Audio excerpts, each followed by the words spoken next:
Almost everyone has seen It's a Wonderful Life, the classic 1946 film about a man who realizes his place in the world and what that world would look like if he had never existed. But what you probably don't know is that it actually starred more than one Jimmy. There was Jimmy Stewart, who played George Bailey, and then there was also Jimmy the Raven, who played the resident bird of the bank where Bailey works. This turned out to be a bit of a problem on set. Every time director Frank Capra wanted Stewart and called out, "Jimmy!" the bird wound up flying into the frame instead. To solve the problem, Capra started calling Stewart by his initials, JS. After all, it was easier to train the actor to answer to a new name than it would be to train a bird. Jimmy was trained by animal expert Henry Curly Twyford, who once claimed the raven was about as smart as an 8-year-old boy. The confident corvid understood about 200 words, could use a typewriter, and even ride a tiny bicycle. All good things to have on your LinkedIn profile. MGM, where Jimmy often worked, even insured him for $10,000. By 1950, Curly, who, it must be said, was prone to exaggeration, claimed that Jimmy had racked up over 1,000 screen credits. Poor Jimmy Stewart only managed about 80 films. I'm Erin McCarthy, editor-in-chief of Mental Floss, and Jimmy is just one of the many famed animal movie stars we'll be celebrating on this episode of The List Show. Let's get started.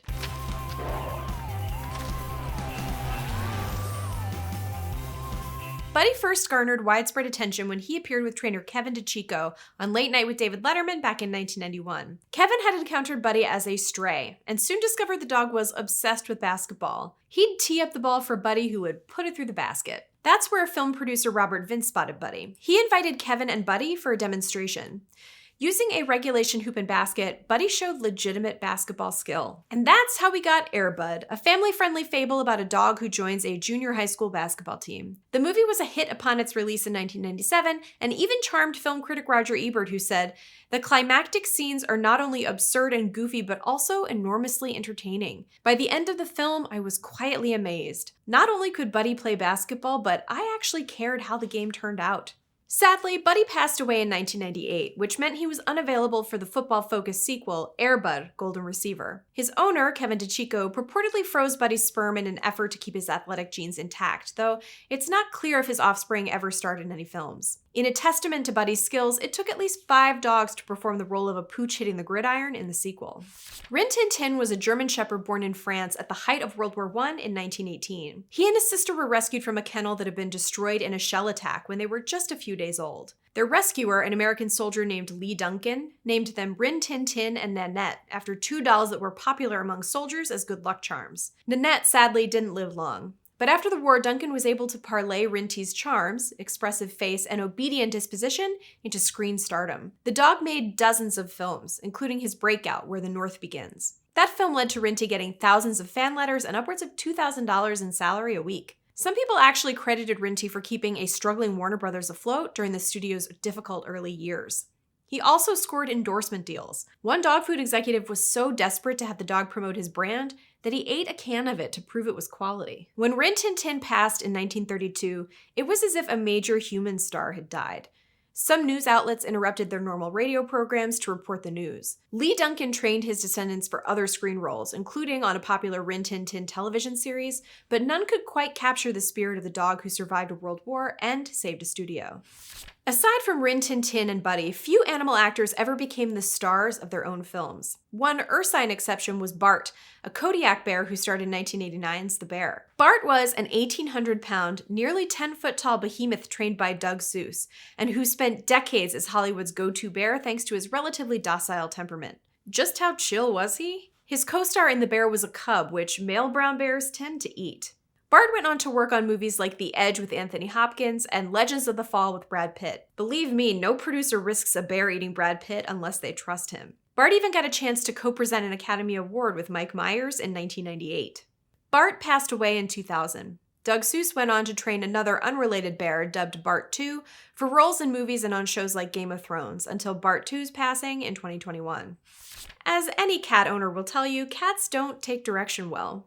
In fact, Curly Twyford, famous trainer of Jimmy the Raven and others, once said cats are the hardest animals to teach. Maybe that's one reason there have been more notable dogs in movies than felines, but there are some exceptions. Exhibit A is Pussums, a star of the 1920s who stole almost any scene he was in. As far as anyone knows, Pussums was a stray who was taken in by two sisters, Catherine and Nadine Dennis, who worked as actresses. After entering Pussums in a Los Angeles Cat Club show in 1927, they started getting offers for the cat to appear in features. While Pussums was photogenic, his real talent was in his ability to do tricks, like drinking from a baby bottle or tolerating eyeglasses. It was even believed he could cross his eyes on command. Pussums charmed his way into a studio contract worth $250 a week and popped up in several movies, usually doing a brief bit and then disappearing. In 1934, Nadine got a scare when Pussums was nearly electrocuted and decided to retire him. Then, movie star Will Rogers convinced her to let Pussums do one more role, as a cat ordering a chocolate nut sundae in a film called Handy Andy.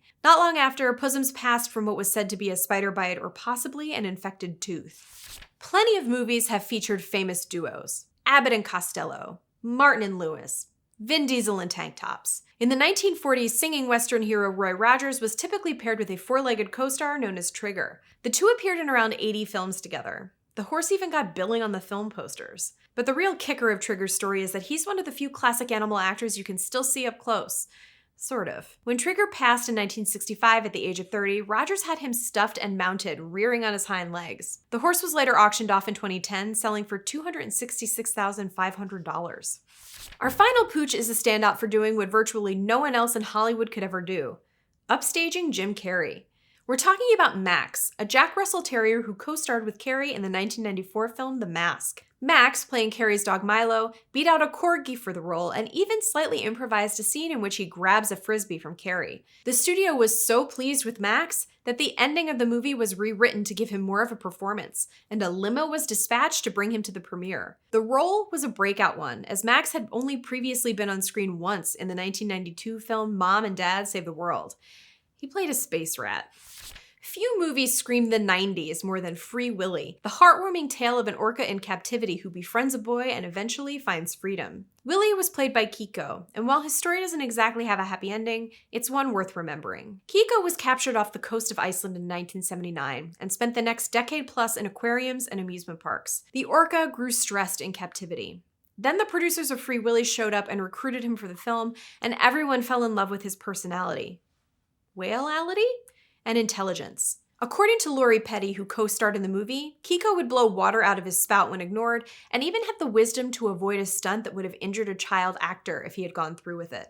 The success of Free Willy raised awareness for the plight of orcas in captivity, and the ensuing movement to return them to the wild led to Keiko being brought to the Oregon coast to rest and recuperate. He was later flown to Iceland and moved on to Norwegian waters, but after so much time in captivity, he didn't acclimate well to being on his own and passed away in 2003. It's sad, but the public's fascination with Keiko likely saved a lot of orcas from a confining and unhappy life.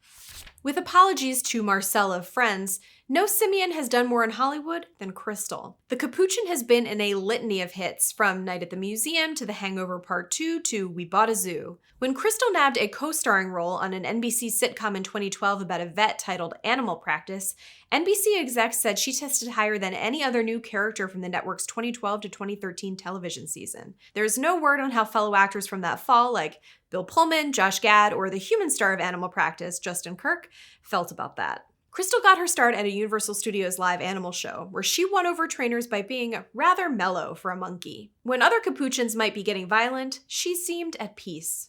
On film sets, noises like engines and bright lights don't seem to faze her. And she's still working. Capuchins can live for up to 50 years. It's pretty clear that the most famous big screen animal of them all isn't really known for a riveting performance. It's Leo the lion, the growling, roaring lion that's been a mainstay of Metro-Goldwyn-Mayer, or MGM, since it was founded 100 years ago in 1924. The MGM Lion actually originated back in the late 1910s, when, according to the most popular story, Goldwyn Pictures asked someone named Howard Dietz to create a logo. According to Dietz, he turned to his school, Columbia University, and specifically to the lion featured in the College Human magazine. A lion named Slats was chosen to embody the logo when MGM was formed after the merging of Metro Pictures, Goldwyn Pictures, and the Louis B. Mayer Company in 1924.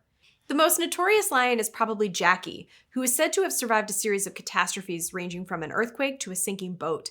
Jackie even survived a plane crash over Arizona during a publicity tour. Those near misses earned him another name, Leo the Lucky. But the one most people are familiar with is actually named Leo, who was the lion used from 1957 all the way up to 2021, when the studio, now owned by Amazon, replaced it with a CGI animal. The mascot has been the subject of a few urban legends. In 2015, an image circulated online that purportedly showed a lion being strapped to a table to film the sequence. The image was really that of a captive lion who needed a CAT scan. A story has also circulated that one of the Leos went berserk during filming of The Roar, killing his trainers. Also not true, since the tragic death of an animal handler would be kind of a weird thing for a studio to hang its hat on.